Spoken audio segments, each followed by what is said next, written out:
राधे राधे दोस्तों, आज हम आपके लिए लाए हैं पद्मिनी एकादशी की कथा, जो इस प्रकार है। अधिक मास में आने वाली शुक्ल पक्ष की एकादशी को पद्मिनी एकादशी कहा जाता है। यह एकादशी भगवान विष्णु को अति प्रिय मानी जाती है। धर्म ग्रंथों में कहा गया है कि वर्ष भर में आने वाली सभी एकादशियों में इसका विशेष स्थान है। जो मनुष्य श्रद्धा, नियम और भक्ति के साथ इसको करता है, उसके जीवन में बड़े से बड़े संकट दूर हो जाते हैं। संतान, सुख, धन, यश और आरोग्य, अंत में मोक्ष की प्राप्ति होती है। इस व्रत के प्रभाव से होती है। इस एकादशी का महत्व इतना अधिक बताया गया है कि देवता और ऋषि मुनि भी इसका व्रत करते हैं। प्राचीन समय में नैमिषारण्य में अनेक ऋषि मुनि एकत्रित होकर भगवान की भक्ति और धर्म चर्चा किया करते थे। वहाँ सूत जी महाराज भी उपस्थित थे। सभी ऋषियों ने उनसे पूछा, है सूत जी, अधिक मास की शुक्ल पक्ष की एकादशी का क्या महत्व है? उसका व्रत कैसे किया जाता है? उसकी कथा क्या है? तब सूत जी ने कहा, है मुनियों, यह प्रश्न अत्यंत पवित्र है। स्वयं भगवान श्री कृष्ण ने धर्मराज युधिष्ठिर को एकादशी का महत्व बताया था। वही कथा मैं तुम्हें सुनाता हूँ। द्वापर युग में एक समय धर्मराज युधिष्ठिर ने भगवान श्री कृष्ण से पूछा, है माधव, अधिक मास की शुक्ल पक्ष की एकादशी की क्या नाम है? उसका क्या महत्व है? कृपा कर विस्तार से बताइए। तब भगवान श्री कृष्ण मुस्कुराए और बोले, हे राजन, अधिक मास की शुक्ल पक्ष की एकादशी को पद्मिनी एकादशी कहा जाता है। यह समस्त पापों को नष्ट करने वाली है, महान पुण्य देने वाली है। इसकी कथा सुनने मात्र से मनुष्य को अनेक यज्ञों के समान फल प्राप्त होता है। भगवान श्री कृष्ण बोले, बहुत समय पहले त्रेता युग में माहिष्मती नाम की नगरी में कत्वीर नामक एक पराक्रमी राजा राज्य करता था। वह अत्यंत धर्मात्मा, दानी, प्रजावत्सल था। उसके राज्य में चारों तरफ सुख शांति थी। प्रजा उसे पिता के समान मानती थी। राजा के पास धन, वैभव, सेना, हाथी, घोड़े और समस्त सुख सुविधाएं थी, परंतु एक ही दुख से हृदय को हमेशा पीड़ा देता था। उसके कोई संतान नहीं थी। राजा कत्वीर की अनेक रानियां थी, लेकिन किसी ने भी संतान उत्पन्न नहीं। समय बीतता गया, राजा की चिंता बढ़ती गई। वह सोचता, मेरे बाद इस राज्य का क्या होगा? मेरे वंश को आगे कौन बढ़ाएगा? धीरे धीरे यह चिंता उसके मन को भीतर से तोड़ने लगी। उनकी सबसे प्रिय रानी का नाम पद्मिनी था। वह अत्यंत सुंदर, पतिव्रता, धर्मपरायण और भगवान विष्णु की महान भक्ति। रानी पद्मिनी अपने पति के दुख को देखकर स्वयं भी व्याकुल रहती थी।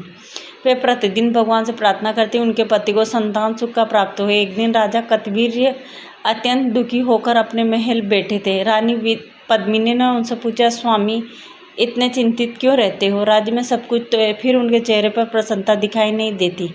राजा ने गहरी सांस लेते हुए कहा, देवी, मेरे पास सब कुछ होते हुए भी मैं निसंतान हूँ। मेरे बाद मेरा वंश समाप्त हो जाएगा।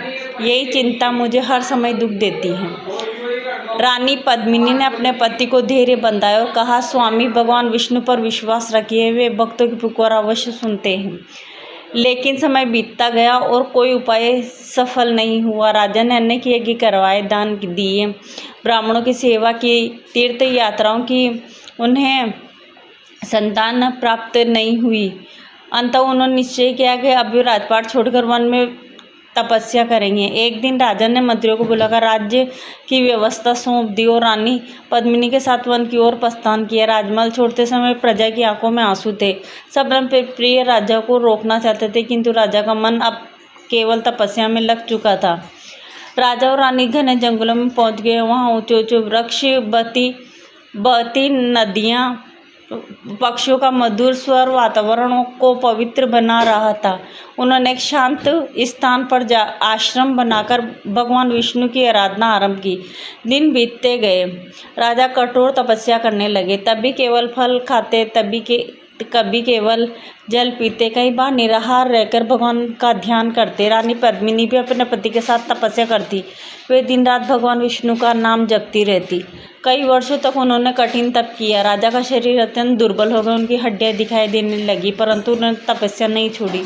रानी अपने पति की सेवा करती और स्वयं भी कठिन व्रत रखती। एक दिन रानी ने देखा, अत्यधिक तपस्या के कारण राजा का शरीर कमजोर होकर कांपने लगा। यह देखकर उनका हृदय द्रवित हो उठा। उन्होंने मन ही मन भगवान से प्रार्थना की, हे प्रभु, मेरे पति की तपस्या सफल कीजिए। इस बीच एक दिन महान पतिव्रता अनसुईया माता आई। उनका तेज सूर्य के समान चमक रहा था। रानी पद्मिनी ने विनम्रता से उनके चरणों में प्रणाम किया और उनकी सेवा की। अनसुईया माता रानी की सेवा और भक्ति से अत्यंत प्रसन्न हुई। उन्होंने पूछा, पुत्री तुम इस वन में इतनी कठोर तपस्या क्यों कर रही हो? तब रानी पद्मिनी के आंखों में आंसू आ गया।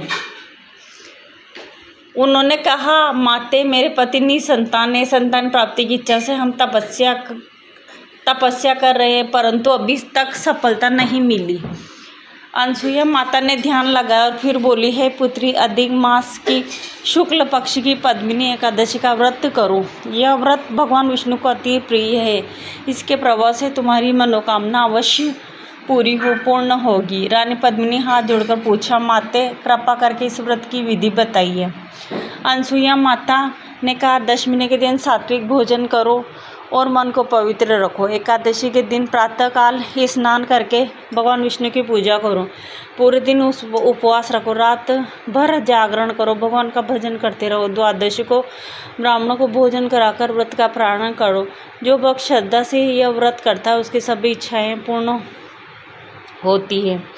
रानी पद्मिनी ने अत्यंत श्रद्धा से यह व्रत करने का संकल्प लिया। अधिक मास की शुक्ल पक्ष की एकादशी का आने पर उन्होंने प्रातःकाल नदी में स्नान किया, स्वच्छ पीले वस्त्र धारण की और भगवान विष्णु की सुंदर मूर्ति स्थापित की। उन्होंने दीपक जलाए, फूल धूप अर्पित की, पुष्प चढ़ाए, भगवान की आरती उतारी। उस दिन रानी ने अन्न और जल तक ग्रहण नहीं किया। वे निरंतर भगवान विष्णु का नाम जपती रही। राजा कतवीर भी उनके साथ भगवान का ध्यान करते रहे। रात्रि के समय दोनों ने मिलकर भजन कीर्तन किया। पूरा वन भगवान के नाम से गूंज उठा। आधी रात का समय था, चारों ओर अद्भुत शांति छाई हुई थी। तभी अचानक दिव्य प्रकाश फैल गया। ऐसे प्रतीत होता मानो हजारों सूर्य एक साथ उदित हो गए हो। आधी रात का समय था, पूरा वन भगवान विष्णु नाम और भजन से गूंज रहा था। रानी पद्मिनी और राजा कतवीर पूरी श्रद्धा के साथ जागरण कर रहे थे। तभी अचानक चारों ओर दिव्य प्रकाश फैल गया। ऐसा लग रहा था मानो हजारों सूर्य एक साथ प्रकट हो गए।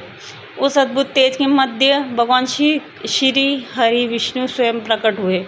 उनके हाथों में शंख, चक्र, गदा और पद्य सुशोभित थे।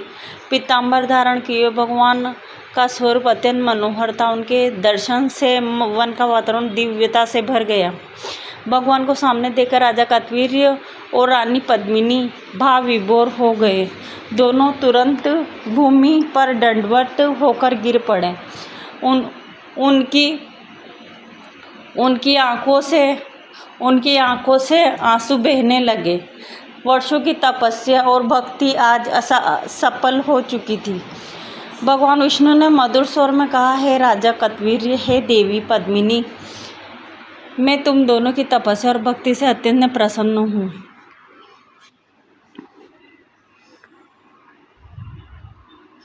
विशेष रूप से देवी पद्मिनी ने जो पद्मिनी एकादशी का व्रत श्रद्धा और नियम से किया, मैं उनसे बहुत संतुष्ट हुई। व्रत समस्त पाप को नष्ट करने वाला, सभी इच्छाओं को पूर्ण करने वाला। अब तुम वर मांगो। राजा कतवीर हाथ जोड़कर बोले,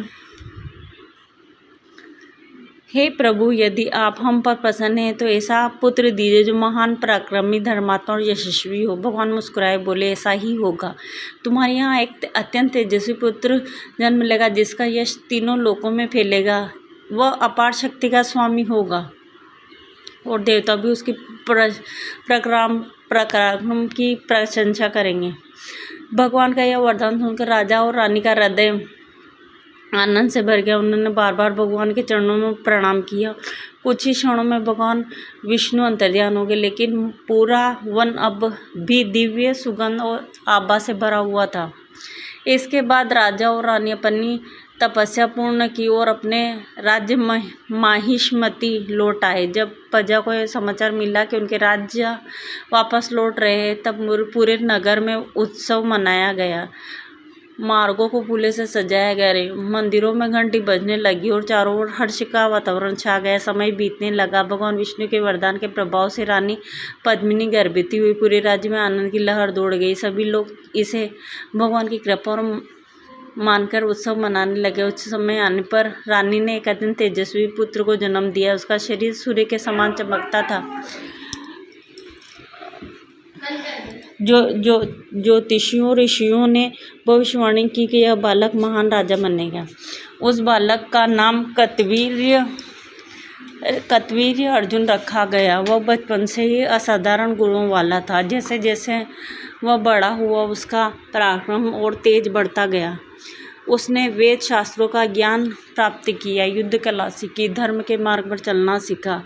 विवाह स्तंभ पहुंचकर कार्तवीर्य अर्जुन इतना शक्तिशाली हुआ कि उसके समान दूसरा कोई वीर नहीं था। कहा जाता है कि भगवान के वरदान से उसके हजारों भुजाएं थी। वह अद्भुत बल और पराक्रम का स्वामी था।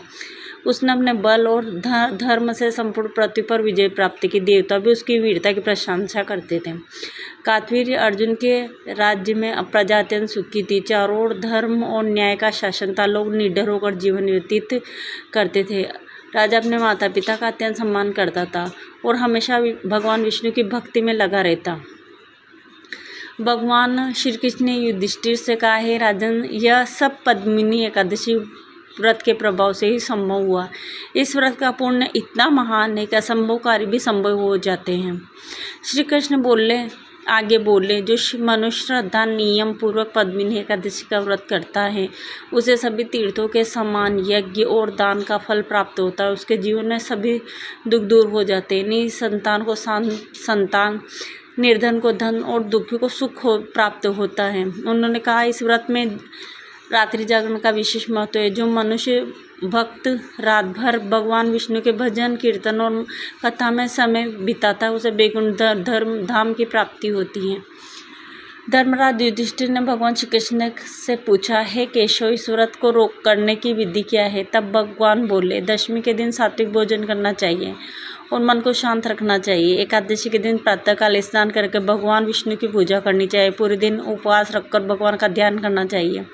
रात्रि में जागरण करके भजन कीर्तन करना चाहिए। द्वादशी के दिन ब्राह्मणों को भोजन कराकर दान देकर व्रत का पारण करना चाहिए। भगवान श्री कृष्ण आगे कहा, जो मनुष्य इस व्रत की कथा सुनता या सुनाता है, उनके अनेक जन्मों के पाप नष्ट हो जाते हैं। उनके जीवन में सुख, शांति और समृद्धि प्राप्त होती है।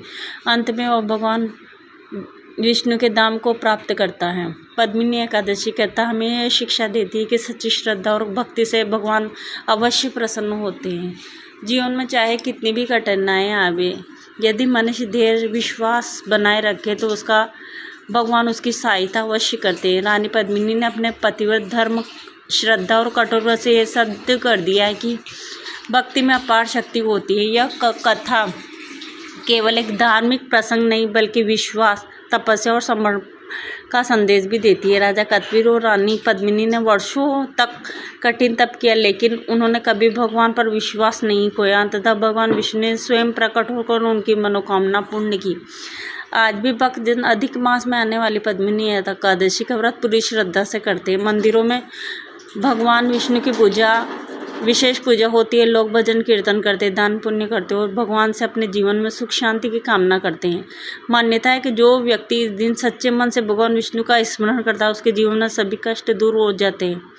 उसके घर में सुख शांति और समृद्धि का वास होता है। इस प्रकार पद्मिनी एकादशी का ये व्रत, यह पवित्र दिव्य कथा पूर्ण होती है। जो श्रद्धापूर्वक इसका श्रवण करता है, उस पर भगवान विष्णु की कृपा सदैव बनी रहती है।